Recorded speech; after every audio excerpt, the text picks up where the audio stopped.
감사합니다. 오늘 기도하신 것처럼 김태중 선교사님은 좀 시간이 좀 걸릴 것 같습니다. 일단 운구되어지는 속도, 그리고 또 운구되어져서 그곳에서 장례식을 치르는 여러 가지 일정들이 아마 이번 주일은 다 마쳐야 될 것 같습니다. 이를 위해서 계속 기도해 주시고, 저희 아내는 내일 들어옵니다. 그래서 또 주말에 또 큰 행사도 있고 해서 저희들이 기도하면서 준비하고 있습니다. 함께 기도해 주셔서 감사합니다. 우리 오늘 주시는 하나님의 말씀은 요한복음 6장 52절서부터 59절의 말씀입니다. 요한복음 6장 52절서부터 59절의 말씀입니다. 우리 한 절씩 교독하도록 하겠습니다. 제가 먼저 읽겠습니다. 그러므로 유대인들이 서로 다투어 이르되 이 사람이 어찌 능히 자기 살을 우리에게 주어 먹게 하겠느냐. 예수께서 이르시되 내가 진실로 진실로 너희에게 이르노니 인자의 살을 먹지 아니하고 인자의 피를 마시지 아니하면 너희 속에 생명이 없느니라. 내 살을 먹고 내 피를 마시는 자는 영생을 가졌고 마지막 날에 내가 그를 다시 살리리니 내 살은 참된 양식이요 내 피는 참된 음료로다. 내 살을 먹고 내 피를 마시는 자는 내 안에 거하고 나도 그의 안에 거하나니 살아계신 아버지께서 나를 보내심에 내가 뭐로 말미암아 사는 것 같이 나를 먹는 그 사람도 나로 말미암아 살리라. 이것은 하늘에서 내려온 떡이니 조상들이 먹고도 죽은 그것과 같이 아니하여 이 떡을 먹는 자는 영원히 살리라. 이 말씀은 예수께서 가버나움 회당에서 가르치실 때 하셨느니라. 아멘. 오늘까지가 오병이어의 기적으로 인하여 파생된 모든 내용의 결말입니다. 그리고 오늘 지금까지 읽었던 이 내용은 사실 쉽지는 않습니다.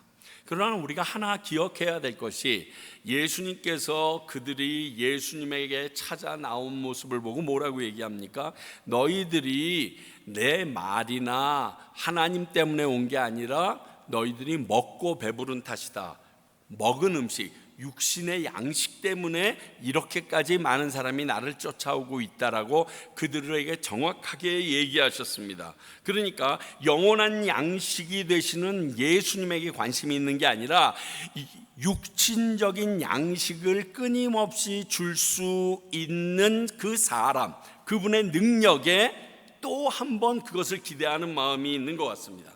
이 뒤에 4,000명을 먹이셨을 때 이것 때문에 한 번 더 해주시지 않았나 하는 생각이 들 만큼 정말 그렇습니다. 사실 이런 기적을 경험한 사람이라면 여러분 다시 경험하고 싶지 않겠어요? 저는 충분히 그럴 거라고 생각해요. 전체가 교회가, 우리 교회가 어딜 다 놀러 갔는데 서로 누가 준비해 올 거라고 다 생각하고 갔는데 아무도 준비 안 해왔어. 그런데 우리 교회 제일 어린 이든이가 자기가 먹으려고 햄버거 하나 딱 가지고 있었는데 나중에 먹을 게 없네 그랬더니 저한테 와서 목사님 이거 목사님 먹어요 하고 나에게 갖고 왔어요. 근데 내가 그걸 가지고 기도를 했어. 그래가지고 우리 교인들이 배불리 먹고 12광주리가 남았다 칩시다. 여러분 두고두고 생각 안 나겠어요? 그리고 다음에도 아무것도 준비 안 해도 뭐 한번 기도하면 또 나올 텐데 그거 한번 또 먹지 뭐 이런 생각 안 들겠어요? 지금 여기에 모인 사람들은 단일 기적으로서는 가장 많은 사람이 경험한 기적을 보았어요. 한 10,000명 이상이나 되는 사람이 지금 그 기적을 직접 목격했고 경험했고 그 맛으로 인하여 사방으로 소문냈고 지금 몰려드는 겁니다. 그러니까 먹는 육체의 음식에 대하여 끊임없이 요구하는 것은 어찌 보면 당연합니다. 그런데 오늘은 다소 난해하고 오해가 소지 있는 말씀인데 예수님께서 전혀 풀어서 말씀하지 않고 직설적으로 얘기합니다. 내 살, 내 피 뭐 이러면서요. 그래서 오늘 이 말씀을 예수님께서 성찬식을 염두에 두고 하신 말씀이라고도 하는데, 물론 분명히 그 의미가 있습니다. 근데 그게 1차적인 의미는 아닌 것 같고요. 1차적인 의미는 오늘 말씀을 보니까 자신이 죽음, 즉 구속자로 죽는 그 일을 믿는 자들에게 주어지는 영원한 생명에 대해서 설명하기 위해서 지금 말씀하시는 게 우선이고요. 그리고 이후에 나중에 성만찬 제정하시는 것과 이게 연결되어서 생각하는 것은 문제가 없으리라고 생각합니다. 자, 오늘 말씀도 전체로 보면 한 세 부분으로 되어 있는데요. 첫 번째 부분이 52절부터 55절까지의 말씀입니다. 내 살과 피를 먹어라, 지금 그런 얘기입니다. 예수님께서 자신의 살과 피를 주시겠다는 의미인데요. 자, 살과 피를 주겠다고 했잖아요. 너희들이 와서 내 살과 피를 뜯어 먹으라고 그런 게 아니라, 그럼 주겠다는 의미는 뭡니까? 내가 이 살과 피를 너희들에게 주기 위하여 희생, 즉 죽음의 길을 갈 거다라는 의미가 내포되어 있습니다. 예수님의 죽음으로 말미암아, 예수님의 희생으로 말미암아 너희들은 내 살과 피를 먹을 수 있다라는 사실이 전제되어져 있습니다. 그러니까 이 말씀에 대하여 진짜 주님의 살과 피를 먹겠다, 여러분 성경 말씀 쭉 살펴보시면 알겠지만 내 몸을 먹으라 이런 얘기는 했지만 살이라고 구체적으로 얘기한 건 여기밖에 없습니다. 그렇기 때문에 성찬이라고도 얘기하지 않는 이유가 여기에도 있는데요.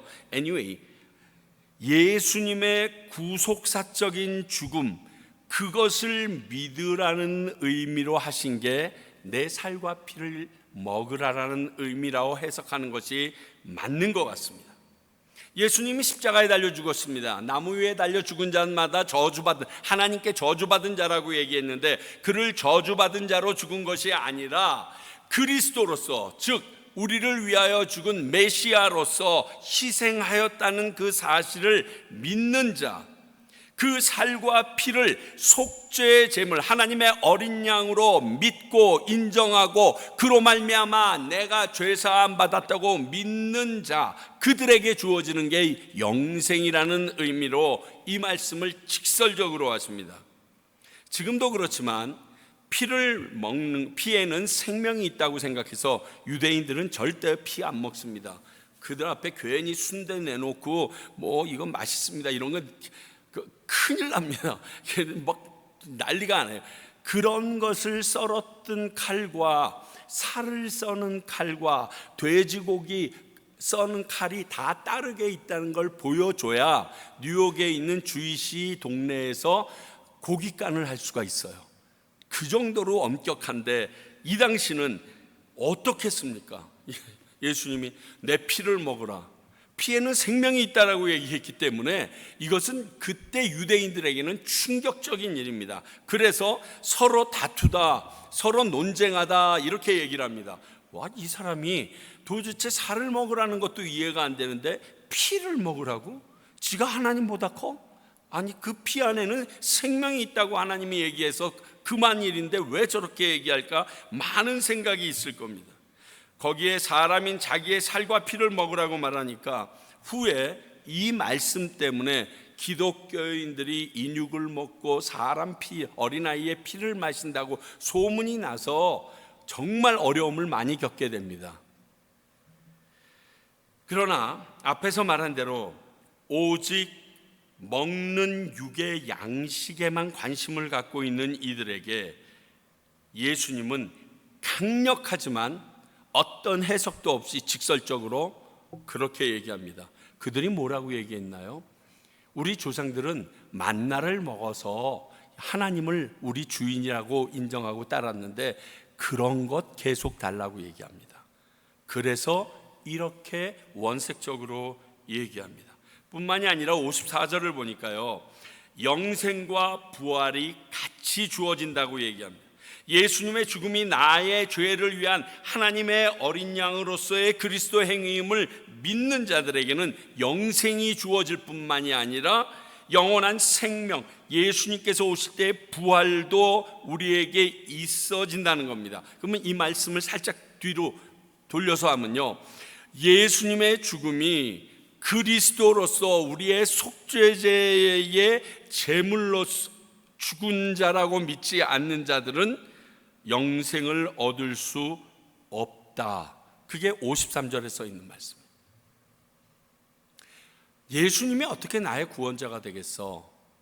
예수님이 내 죄를 어떻게 사했겠어? 2000년 전에 한 30살짜리 총각이 죽은 게 어떻게 내 죄를 사할 수 있겠어? 라고 믿지 않으면 나에게는 영생이 주어지지 않는다라고 그냥 그렇게 정하셔서 말씀하신 거예요. 그러니까 오늘 말씀을 좀 더 깊이 해석해 보면 예수님의 피값을 믿고 회개하라, 그러면 너희에게 영생이 주어진다, 이런 의미가 되겠습니다. 예수님이 그런 분이신 줄 믿는 순간 영생이 우리에게 있다라고 54절은 얘기합니다. 54절 보세요. 내 살을 먹고 내 피를 마시는 자는 영생을 가졌고, 현재 완료예요. 다 끝난 거예요. 내게 영생이 이미 있는 겁니다. 뿐만이 아니라 부활 사건은 미래형으로 마지막 날에 내가 그를 다시 살리리니, 미래형의 예언이자 하나님의 약속이 같이 주어지고 있습니다. 그러면 이렇게 되기 위하여 내가 회개하지 않으면 속죄제가 필요합니까? 우리 예전 이스라엘 백성들의 문제가 뭐였냐면, 제물만 갖다 죽이고 그 피로 사하기만 하면 나의 행동이 어쨌든 간에 하나님께서 다 들어주신다는 거예요. 그래서 내 죄를 회개하고 나의 죄를 그 흠없는 양이나 소에게 전가할 생각은 하지 않고 그저 제물 줬으니까 끝났잖아. 이것이 하나님이 보시기에 기분 나빴던 거예요. 하나님께서 내 땅을 밟지 말라고 얘기했던 이유가 여기 있는 거예요.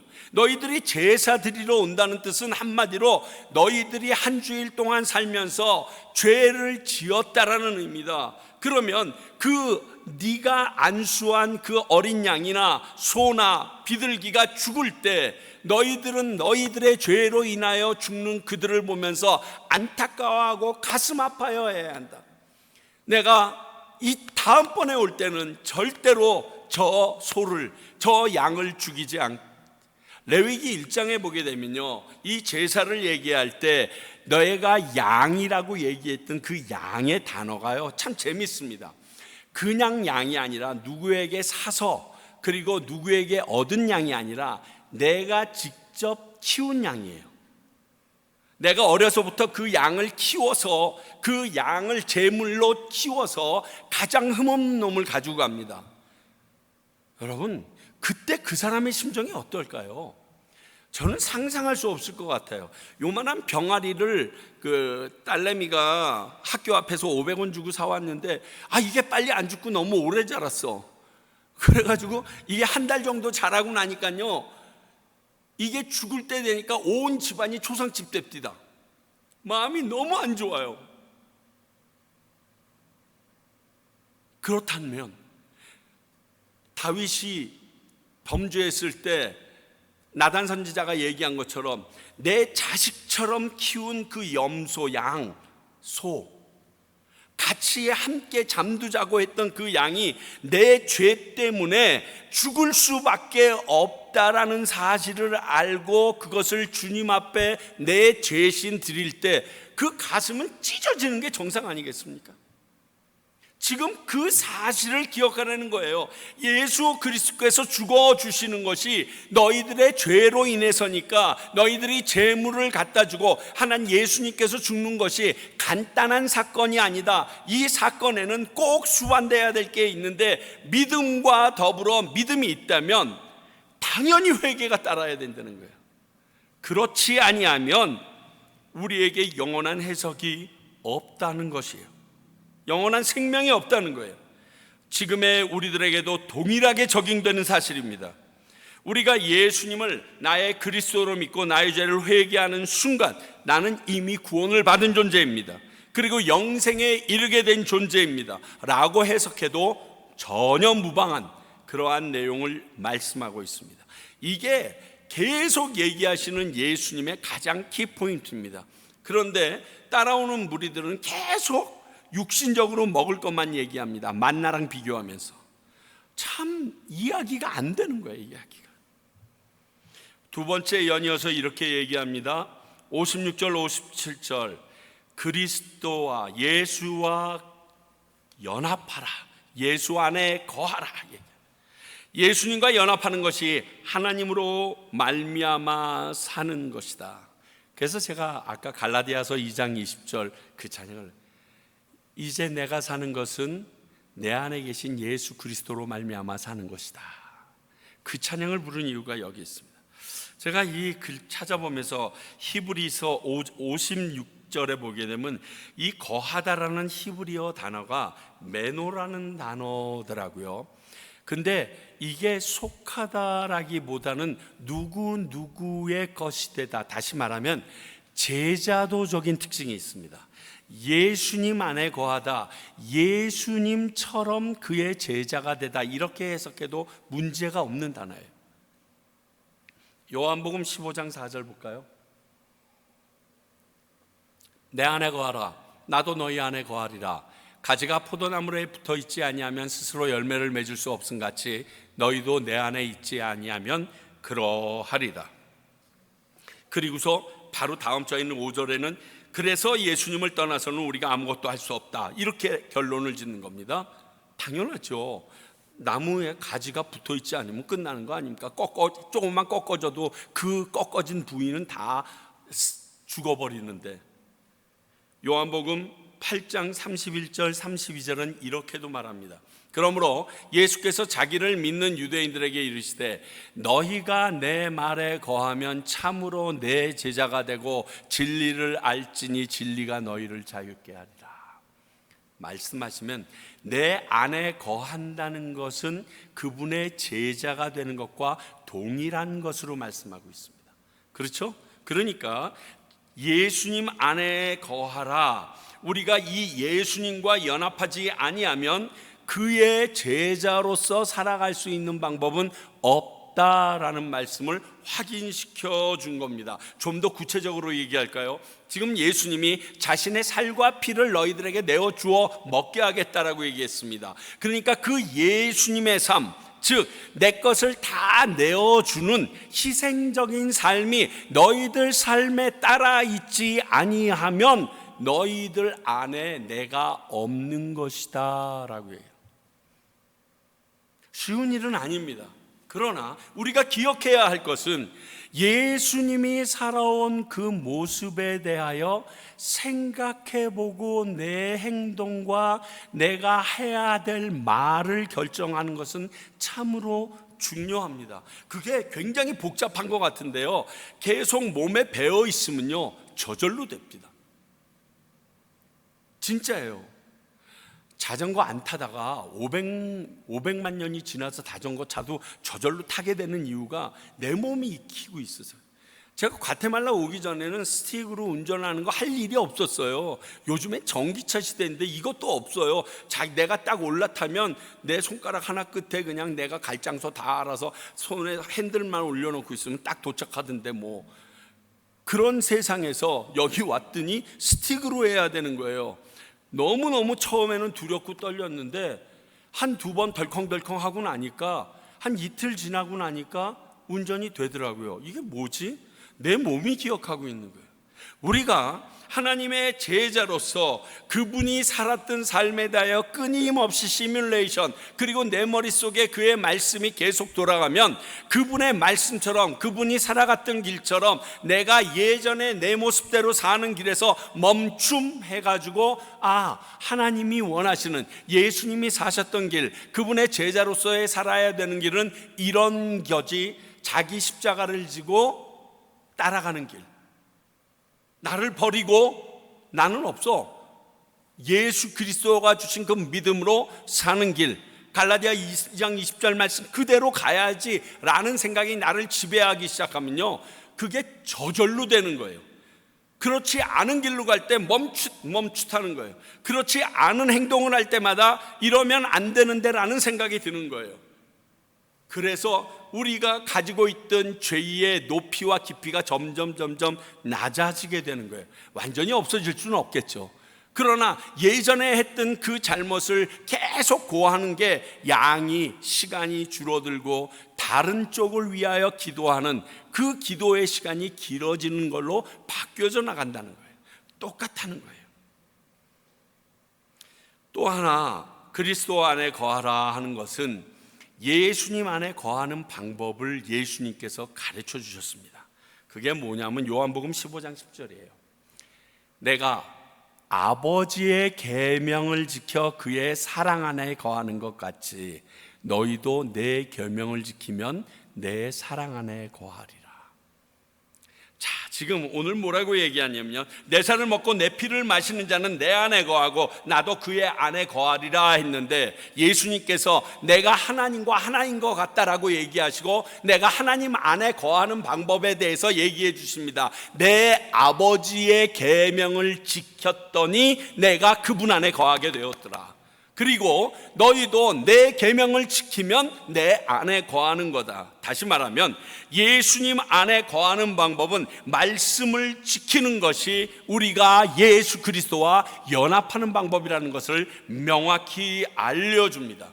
그러므로 예수님의 살과 피를 먹는다는 것은 예수님 안에 거하는 것을 말하며, 그 방법은 그분이 하신 말씀을 믿고 순종하면 결론적으로 우리가 예수님의 살과 피를 먹게 되는 것, 그분과 연합하게 된다라고 알려주고 있습니다.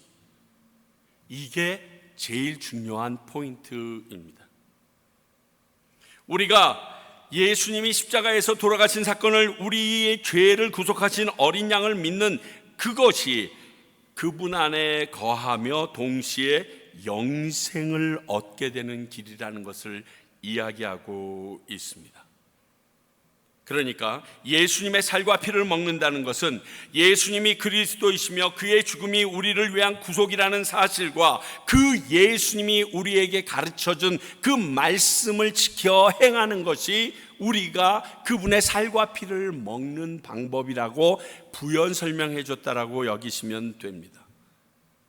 우리가 영생을 얻기 위하여 필요한 건 예수 그리스도가 나를 위하여 죽으신 분이라는 사실, 나의 그리스도라는 사실, 구속자 메시아라는 사실, 이걸 믿고 그분이 하신 그 말씀 안에 순종하며 따라가기 위하여 노력하다가 그리하지 못할 때 다시 예수 그리스도의 피로 말미암아 회개함을 얻고 다시금 그 길로 일어나서 가는 것, 이게 우리가 해야 되는 일, 그걸 얘기하고 계십니다. 그리고 58절에 결론을 맺습니다. 이것은 하늘에서 내려온 떡이니 조상들이 먹고 죽은 그것, 여기서 그것은 만나를 얘기합니다. 만나와 같지 아니하며 이 떡을 먹는 자는 영원히 살리라.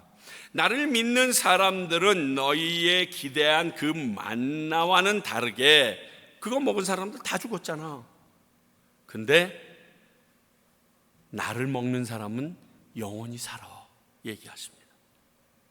그러니까 첫 번째가 내 살과 피를 먹는 자, 예수님의 죽음의 구속임을 믿는 것, 이것이 영원히 사는 길이라는 겁니다. 우리 이미 봤죠. 요한복음 6장 40절, 내 아버지의 뜻은 아들을 보고 믿는 자마다 영생을 얻는 이것이니 마지막 날에 내가 이를 다시 살리리라 하시니라. 앞에서 하셨던 말씀을 지금 계속 반복하고 있다는 거 아시겠어요? 40절에서 하셨던 말씀을 지금 오늘 본문에서도 몇 번이나 반복하고 있습니다. 아들을 보고 믿는 자마다 영생을 얻는다. 이게 오늘 말씀의 전체적인 키입니다. 그런데 하나 더 생각해 보는 게 뭐냐? 요한복음 6장 39절, 나를 보내신 이의 뜻은 내게 주신 자 중에 내가 하나도 잃어버리지 아니하고 마지막 날에 다시 살리는 이것이라. 저는 묵상하다가 이 말씀이 더 가슴에 와서 닿은 이유가, 오늘 예수님의 말씀이 조금 무리수가 있는 말씀 같지 않으세요? 원색적이잖아요. 야, 내 살을 먹어라. 지금 자기 살아있으면서 내 피를 마시라. 그러면 예전에 제자들이 와서 무슨 뜻인지 모르겠습니다. 그 비유를 설명하여 주십시오. 아니, 우리는 왜 귀신을 내어 쫓을 수 없습니까? 이렇게 얘기할 때마다 예수님께서는 아주 친절하게 그들에게 얘기해 주십니다. 이런 연유에서다. 그것은 이런 의미를 얘기한 것이다 라고. 씨 뿌리는 자의 비유 같은 경우는요, 너무 친절하게 예수님께서 제자들에게 잘 해석해서 주십니다. 근데 오늘은 그 생각이 없으신 것 같아요. 내 피를 마셔라. 내 살을 먹어라. 그러면 너희들이 영원히 살리라. 이러니 정신 없어지죠. 난리가 납니다. 그런데 왜 이때는 이러한 말씀을 해석하지 않고 원색적으로 말씀하셨을까라고 생각해 보니까 이미 앞에서 직접 말씀하신 이 말씀, 오늘이 52절부터니까요 이미 말씀하셨어요. 거기 있는 모든 사람들에게 나를 보내신 이의 뜻은 내게 주신 자 중 내가 하나도 잃어버리지 아니한다라는 이 하나님의 말씀을 예수님이 믿고 그냥 원색적으로 던진 거예요. 왜? 내가 그대로 던져도 하나님이 보내신 자, 하나님께서 선택한 자는 하나님이 구원하신다는 거죠. 내가 그걸 구태여서 그렇게 설명할 필요가 없고, 우리 목회자들이 이렇게 설교할 때 막 땀 흘리면서 소리쳐서 막 설명하는 이유는 여러분들이 이해 못하실까 봐 그랬는데, 예수님은 더 이상 그렇게 하지 않으시고 원색적으로 던져버립니다. 하나님이 그렇게 얘기했다고 내가 얘기했지. 나 그 하나님이 내게 하신 그 말씀을 믿음으로 얘기한다. 나는 그대로 얘기할게. 왜? 사실이니까. 내 살과 피로 너희들이 구속받은 거 그건 믿지 않으면 구원 못 받아. 그거 지금 세 번째 얘기했는데 안 돼서 네 번째는 내가 내 살과 피를 먹으라고 그냥 얘기했어. 그러나 하나님께서 내게 주신 자는 구원하실 거야. 여러분, 전도가 이거예요. 전도가요, 기도를 열심히 합니다. 내 사랑하는 사람과 내가 꼭 예수 믿었으면 좋겠는 사람, 내 가족이 될 수도 있고요, 그리고 내가 사랑하는 동료가 될 수도 있고요, 그리고 원수가 될 수도 있겠죠. 그런데 기도할 때 뭘 믿어야 되냐? 하나님, 나는 던집니다. 그러나 그 사람이 하나님께서 보내신 자가 되기를, 하나님의 선택받은 자가 되기를 간절히 소원하는 마음으로 나는 던집니다. 문제는 파수꾼의 이야기를 하면서 에스겔에서 뭐라고 얘기하십니까? 파수꾼이 있다가 도둑이 온다 외치지 않으면 그 파수꾼에게 잘못이 있어서 그의 피값이 모든 것을 갚아야 되겠지만, 얘기했는데 도망치지 않았으면 도망치지 않는 놈의 피값이다, 이렇게 얘기하면서 우리가 하나님의 말씀, 하나님이 어떤 분이시고 영원한 생명을 얻을 수 있는 방법이 무엇인지 얘기하지 않았는데 그 인생이 지옥불에 갔다라면 그것에 대해서 우리에게 묻겠다고 얘기하셨고요, 만약 그렇지 아니하면 내가 너에게 그 책임을 묻지 않겠다고 얘기했어요. 최소한 내 주변에 있는 사람들에게 이 마음을 가지고 기쁘게 외치시면 되는 거예요. 그 나머지 부분은 상관이 없어요. 정말 죄송합니다. 우리 이번 주일 결혼하실 두 분이 다 여기 계신데, 전 이번 주일 드려질 그 예배를 굉장히 기대하고 준비하고 있습니다. 안 하던 금식도 해보고요. 지금 왜? 제가 그 많은 사람들을 과테말라에서 만날 수 있는 시간이 있을까요? 특히 거기 오시는 분들 대부분이 여러분들 또래의 젊은이들, 과테말라에서 교회에 가장 안 나온다는 그 연령대예요. 결혼식 주례에서 예수 믿으세요, 불신족 이렇게는 얘기 안 하겠지만, 하나님이 어떤 분이신지, 예수님이 얼마나 당신들을 사랑하는지, 당신을 기다리고 있는지 얘기 안 하면요, 그 사람들에 대한 피값 제 머리로 돌아가요. 제가 장담하건대 아마 결혼식 오신 분들 중에서 제일 짧은 결혼식을 왜냐면 결혼식 하러 왔지 밥 먹으러 왔겠어요? 밥 먹으러 왔으면 뭐 결혼식장을 왜 와요? 그냥 지들끼리 알아서 먹으면 되지. 그러니까 자신들이 지금까지 결혼식 경험했던 것 중에서 제일 짧은 결혼식을 경험할 거예요. 그러나 그 안에는 예수가 있을 거예요. 이유가 간단해요. 저는 그 시간이 아니면 못 전해요. 그래서 나에게 단 5분, 10분만 그 기회가 주어져도 저는 반드시 해야 될 말씀이, 이 결혼식은 하나님으로 말미암아 있는 것이고 그 하나님의 사랑과 죄사함으로 말미암아 우리는 그분의 자녀가 되어서 이 자리에 서 있습니다. 이 얘기를 해야 돼요. 이게 전체 다예요. 이게 이번 주례 전부 다예요. 왜? 내게 주신 자면, 하나님이 주신 자면 그 자리에 앉아서 가장 짧은 설교를 들으면서 가장 짧은 결혼 예식사 가운데 하나님이 만나 주실 거거든요. 아니면 뭐 내가 어떻게 하겠어요? 앉아가지고 붙을 거 앉아가지고 1시간 2시간 얘기해봐요. 여러분 몇 년 동안 기도하고 있습니까? 옵디까? 그게 우리 뜻이 아니거든요. 그러나 안 하는 건 우리 잘못이거든요. 오늘 예수님이 이것을 보여주신 것 같아요. 저에게 있어서 눈이 확 띄어지는 게, 야, 예수님 끝내준다. 본인이 말씀하시고 나서 나 이거 믿어. 그러니까 내 살과 피를 먹으라는 다소 이해할 수 없고 절대로 받아들일 수 없는 이야기지만 난 이 얘기를 직설적으로 할 거야. 그러나 알아듣는 자는 남는다. 요 다음에 여러분 쭉 보시게 되면 이 말을 듣고 전부 다 헷갈려서들 8장에 되면 다 떠납니다. 싹 다. 사람들이 힘들도다 이러면서 떠납니다. 그래서 제자들을 남겨놓고 제자들에게 얘기하시죠. 너희도 떠나려느냐? 그런데 그때 베드로가 이렇게 말합니다. 영생의 말씀이 여기 있사온데 내가 어디로 가오리까? 그래요. 여러분, 베드로는 지식이 있는 사람이 아니에요. 공부했던 사람이 아니에요. 물질만 했던 사람이에요. 그런데 하나님께서 선택하시면 그 말씀이 그들 안에 영생을 주는 말씀으로 변화되어지는 것을 우리에게 보여주세요. 그러니까 그 뒤의 이야기를 생각하면 오늘 예수님께서 다소 우리 설교자들도 이 부분 설교하기 되게 싫어하더라고요. 인터넷 들어가서 치니까 설교가 제일 없어. 이 부분에 대한, 본문에 대한 설교가 진짜 적어요. 그 정도로 꺼리는 이 말씀을 성경에 실어 놓으신 이유, 하나님께서 책임진다니까 나는 그것을 믿는 마음으로 던져. 너희들도 그렇게 해. 그러면 하나님이 책임지셔. 이 얘기를 하고 계십니다. 제가 마지막에 이걸 깨닫고 나니까요, 할렐루야예요.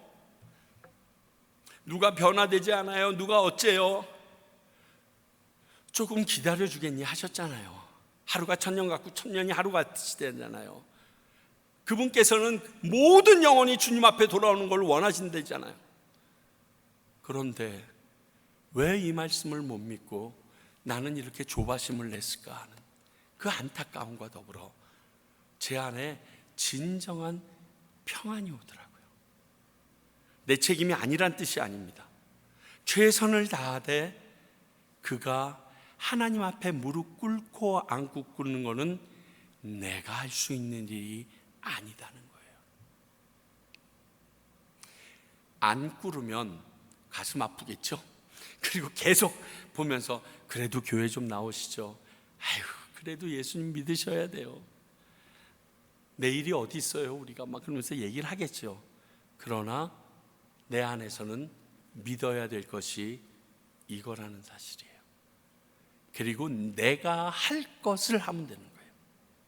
오늘 예수님은 이 마음으로 거기에 모인 무리들에게 거의 마지막처럼 가장 알아듣기 힘든 단어를 써서 이해하기 힘들게 던져버리고 끝내십니다.